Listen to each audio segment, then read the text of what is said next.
Hello there, BKFK listeners. In this, the second part of Jack the Giant Slayer, we are joined by... My name is David Liam. I'm 7 years old. I really like baseball and family time, and I'm from Dallas, Texas. Let's get on with the story. Jack the Giant Slayer, Part 2.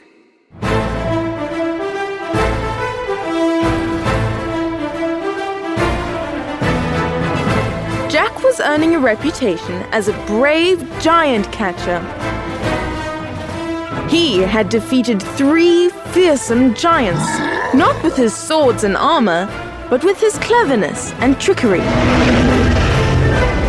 The next giant on his list was the Welsh giant, who was a terror to the good people of Wales.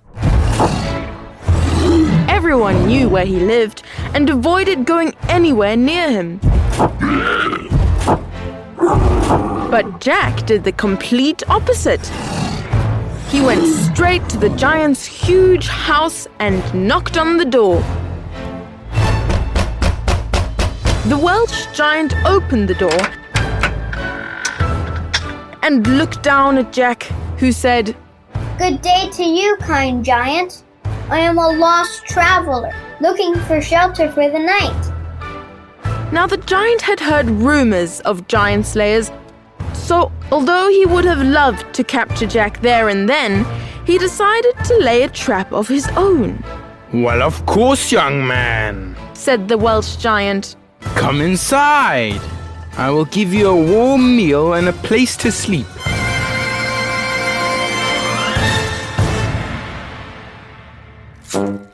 Jack ate in the giant's kitchen.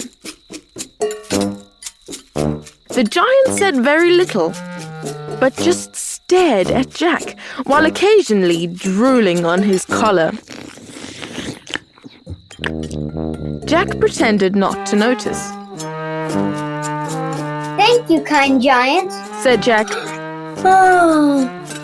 I would now like to rest my weary head. So the giant showed Jack to his room and left him alone, closing the door behind him. Jack listened at the door and heard the giant saying to himself, The stupid young man lies in his bed. If only he knew, he'll soon be dead. Jack searched around the room and soon found a large, thick bundle of wood. He laid it in the bed and covered it with the blanket. It looked like he was sleeping in the bed. Then he hid himself in a dark corner of the room.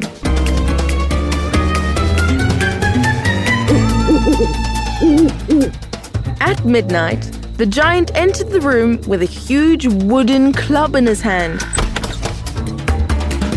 He then viciously smashed the bed again and again.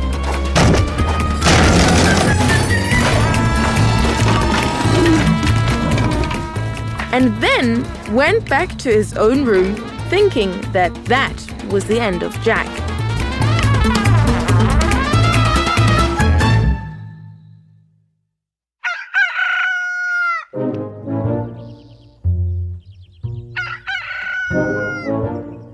Early in the morning, Jack walked into the giant's kitchen with a cheerful smile to thank him for his hospitality. The giant was shocked when he saw him and began to stammer out, Oh, dear me. Is it you? How did you sleep last night? Did you hear or see anything in the middle of the night? Not much, said Jack carelessly. A rat, I believe, gave me 3 or 4 slaps with his tail. It disturbed me a little, but I soon went to sleep again. The giant was amazed, but he did not answer a word. He went to bring 2 huge bowls of porridge for their breakfast. Jack wanted to make the giant believe that he could eat as much as himself. So he came up with a clever plan. He put a leather bag inside his coat and slipped the porridge into this bag while he pretended to put it in his mouth while making loud eating noises.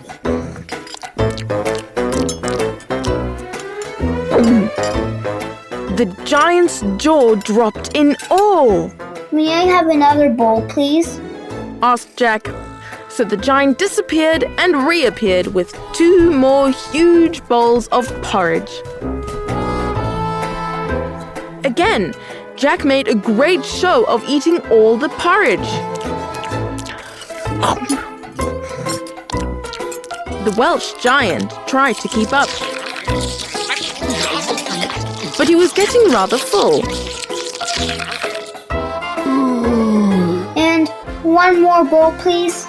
Asked Jack.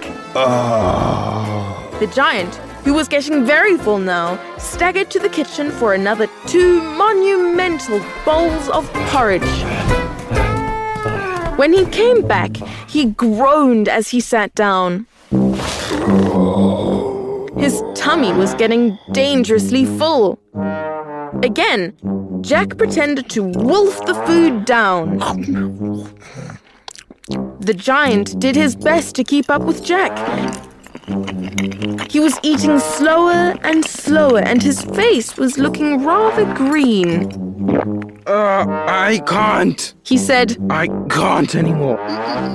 Jack got up and stood next to the giant.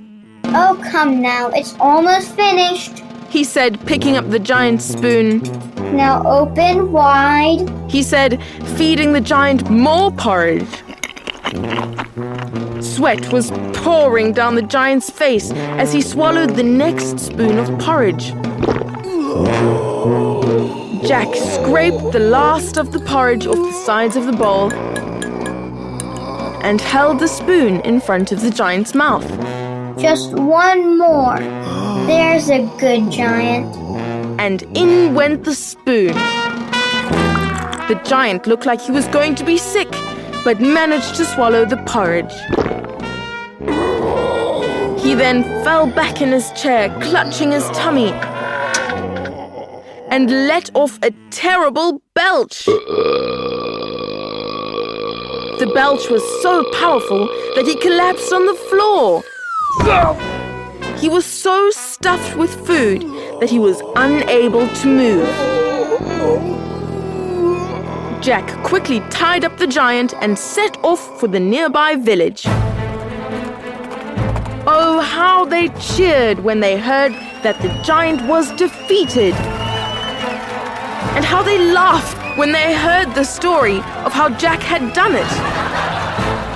Jack the Giant Slayer. Jack the hero. Jack had defeated every giant in the land. Every giant? Not quite. There was one more, the fiercest of them all. The giant Gilligantus. But that will have to wait for the final episode of the history of Jack the Giant Slayer.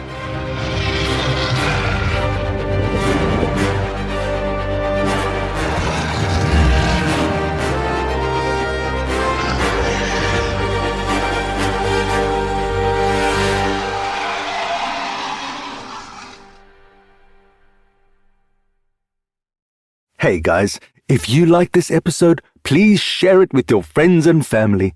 It is one of the best ways to support BKFK Storytime.